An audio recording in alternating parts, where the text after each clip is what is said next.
Sumpah Mbah Jaya Perkasa, dan pelarangan memakai baju batik saat berziarah ke makamnya.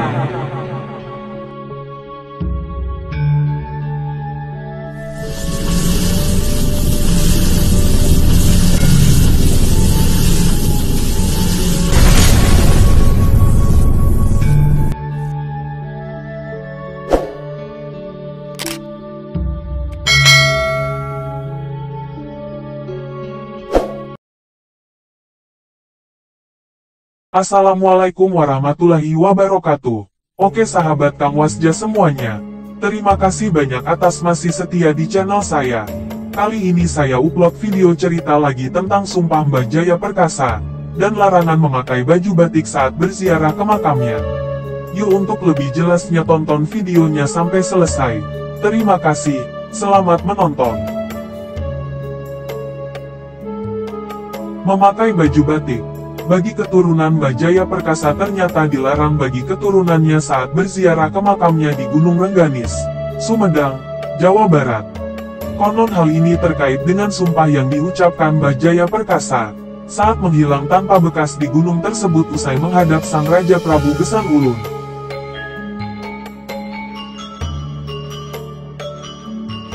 Mbah Jaya Perkasa atau Sang Hyang Hawu adalah salah satu patih kerajaan Sumedang Larang saat diperintah Raden Angkawijaya, atau dikenal dengan Prabu Gesan Ulun. Sebelum Sang Hyang Hawu adalah patih di kerajaan Pakuan Pajajaran saat dipimpin oleh Prabu Nilakendra. Namun di saat itu di Pakuan Pajajaran sedang ditimpa kekacauan karena mendapat serangan dari kerajaan Banten yang dipimpin oleh Syekh Maulana Yusuf.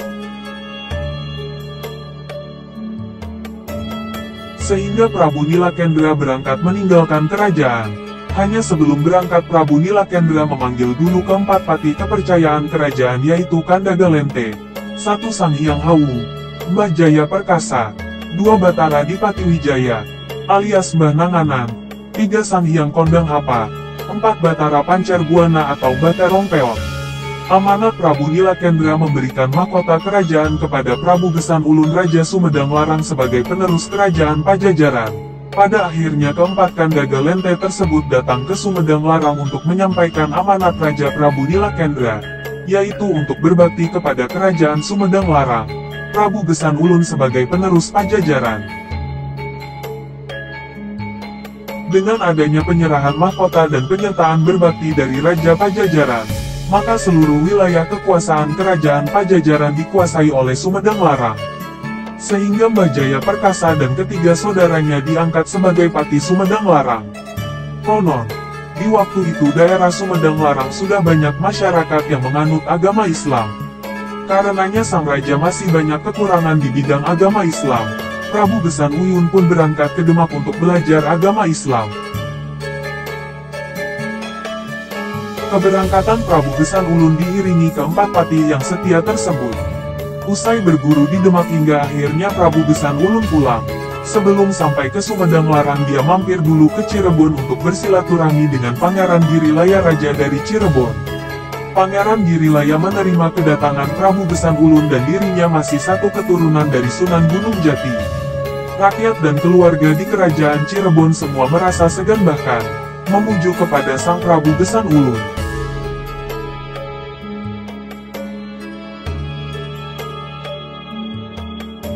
Dikarenakan Prabu Gesan Ulun sikap Prabu yang ramah, masyarakat juga ditambah dengan ketampanan Sang Prabu yang tiada duanya. Ketika Prabu Gesan Ulun memasuki pendapa, para menak dan Pangeran Cirebon terpesona melihat Raja Sumedang Larang. Badannya tinggi besar, wajahnya tampan, hidungnya mancung, keningnya bercahaya, dan sikapnya yang ramah tamah.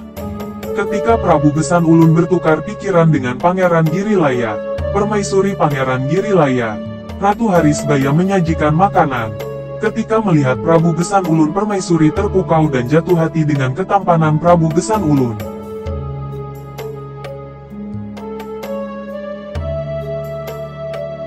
Kemudian Prabu Gesan Ulun bermalam di masjid dengan alasan mau menenangkan pikiran.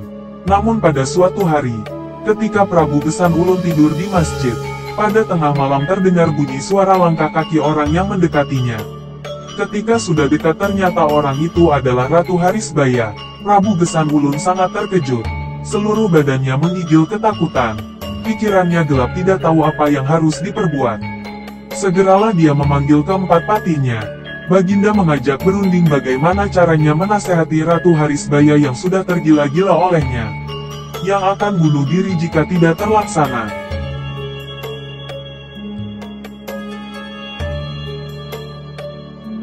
Prabu Gesan Ulun sangat bingung menghadapi perkara yang sangat sulit itu.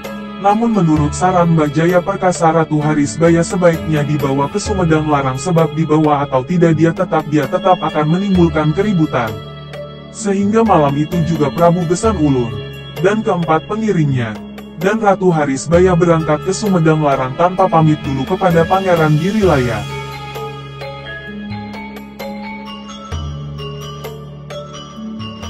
Keesokan harinya di Keraton Cirebon gempar bahwa Ratu Harisbaya hilang meninggalkan Pangeran Girilaya. Dicarinya ke masjid, ternyata tamu pun sudah gak ada. Segeralah Pangeran Girilaya membentuk pasukan untuk menyerang dan mengejar Prabu Gesan Ulun.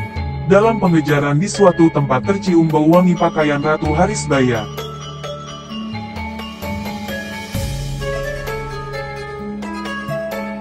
Tempat itu kemudian disebut Darmawangi. Pasukan tentara Cirebon kemudian bersiap-siap hendak menyerang Prabu Gesan Ulun. Terjadilah pertempuran seru antara keempat pengiring dengan pasukan Cirebon. Namun, pasukan Cirebon diamuk oleh Mbah Jaya Perkasa sehingga lari tunggang langgang. Prabu Gesan Ulun dan keempat pengiringnya dengan Ratu Harisbaya sudah tiba di Kutamaya. Ratu Harisbaya ditempatkan di sebuah tempat yang dijaga ketat oleh Hulu Balang. Baginda Prabu Gesan Ulun tidak berani dekat-dekat apa elege memegang tangannya sebab Putri Harisbaya belum menjadi istri, belum diceraikan oleh Pangeran Girilaya.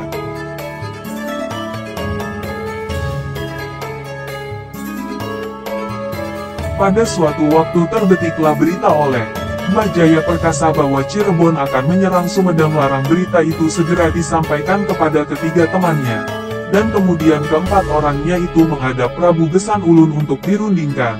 Dalam perundingan diputuskan bahwa tentara Cirebon sebelum menyerang harus dihadang di perbatasan, jangan sampai Sumedang Larang dijadikan medan pertempuran. Mbah Jaya Perkasa berkata kepada Prabu Gesan Ulun,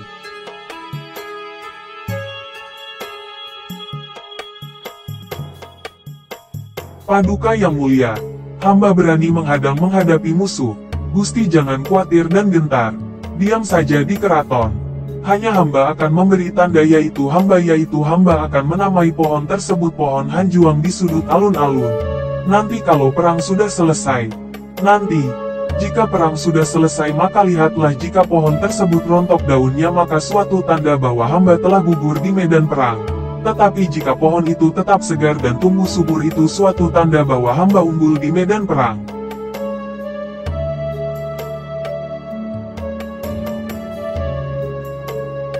Setelah berkata demikian Mbah Jaya Perkasa segera menanamkan pohon Hanjuang di sudut alun-alun. Pohon Hanjuang itu tumbuh dengan suburnya bagai sudah ditanam sudah beberapa minggu saja. Selesai menanam pohon Hanjuang, berangkatlah keempat andalan negara-negara itu ke medan perang, mempertaruhkan nyawanya. Sesampainya di perbatasan, terlihat tentara Cirebon sedang berbaris menuju Sumedang Larang.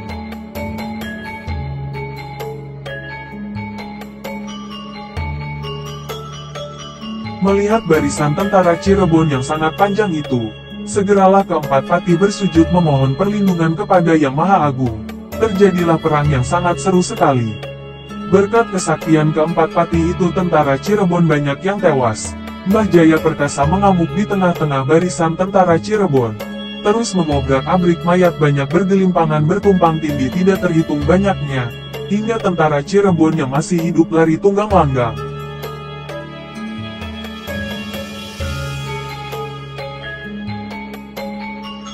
Tentara Cirebon yang masih hidup itu, terus-terusan dikejar oleh keempat pati itu.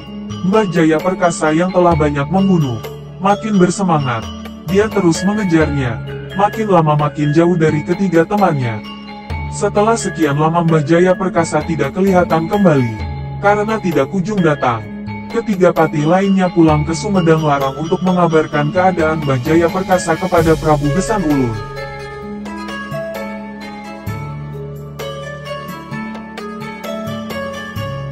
Prabu Besan Ulun mendengar berita hilangnya Mbah Jaya Perkasa. Prabu Besan Ulun bingung, tidak tahu apa yang harus dilakukan. Akhirnya tanpa melihat pohon hanjuang di sudut alun-alun, sang Prabu memerintah agar semua rakyat yang mau mengabdi segera meninggalkan Sumedang Larang. Mendengar titah rajanya itu, segeralah rakyat mengikuti rajanya dengan membawa apa saja apa yang bisa dibawa. Rombongan Prabu Besan Ulun sudah sampai di Batugara. Di sana permaisuri Baginda, yang bernama Nyimas Gedengwaru, sakit keras sampai wafatnya.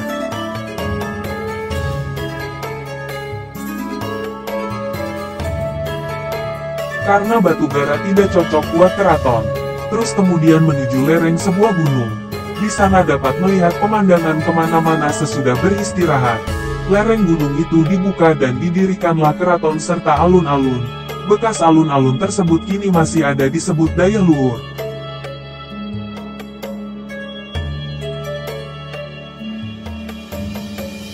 Sahdan, Mbah Buyut Jaya Perkasa yang mengejar-ngejar sisa tentara Cirebon, kemudian kembali ke tempat ketiga patih menunggu. Ketika tiba di sana ketiganya tidak ada. Dicarinya kemana-mana tidak dijumpainya. Kemudian dia menuju Kutamaya. Setiba di sana seorang pun tidak ditemukannya. Terus dia lari ke alun-alun melihat pohon hanjuang yang ditanamnya dahulu. Ternyata pohonnya subur, dan daunnya lebat banyak.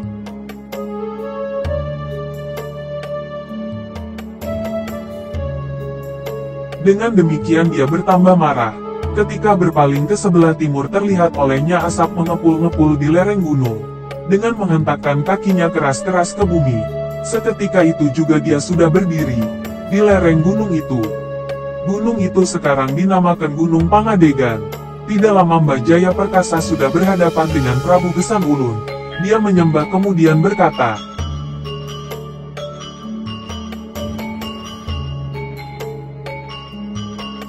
"Gusti, mengapa kerajaan Gusti tinggalkan? Tidaklah Gusti percaya kepada hamba." Prabu Besan Ulun bertitah dengan suara perlahan-lahan, "Oh Eyang, Eyanglah yang menjadi tulang punggung kerajaan Sumedang Larang. Kami merasa gugup setelah mendengar bahwa Eyang tewas dalam medan perang. Kami ingin menyelamatkan rakyat maka kami meninggalkan Kutamaya. Dari sini terlihat jelas kemana-mana dan musuh pun dari jauh sudah terlihat." Kemudian Mbah Jaya Perkasa berkata, "Mengapa Gusti tidak melihat tanda yaitu pohon hanjuang yang saya tanam?"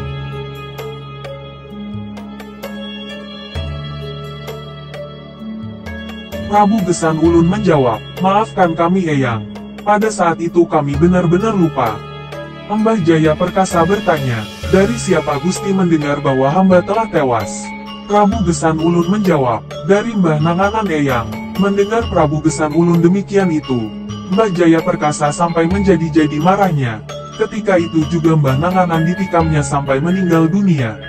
Adapun temannya yang dua orang lagi yaitu Mbah Kondang Hapa dan Mbah Batara Pancar Buana, ditangkapnya dan dilemparkannya melampaui gunung. Mbah Kondang Hapa jatuh di Citengah. Sampai sekarang penduduk Citengah masih percaya bahwa tidak boleh mengucapkan kata Hapa, sebab roh Mbah Kondang Hapa menitis kepada yang mengucapkannya.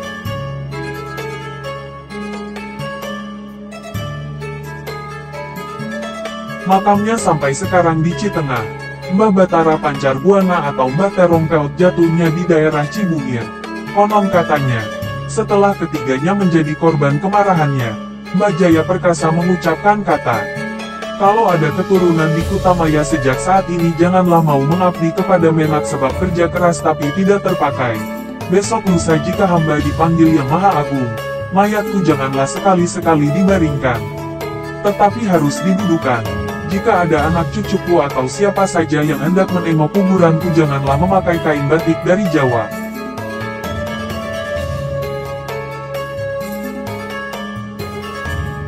Setelah mengucapkan kata-kata itu Mbah Jaya Perkasa terus ke Gunung Rengganis.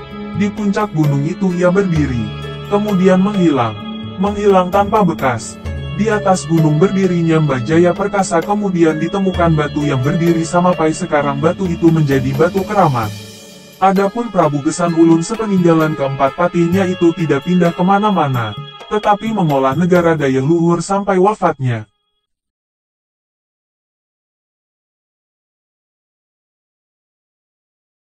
Terima kasih sahabat semuanya, sudah menonton video saya sampai selesai.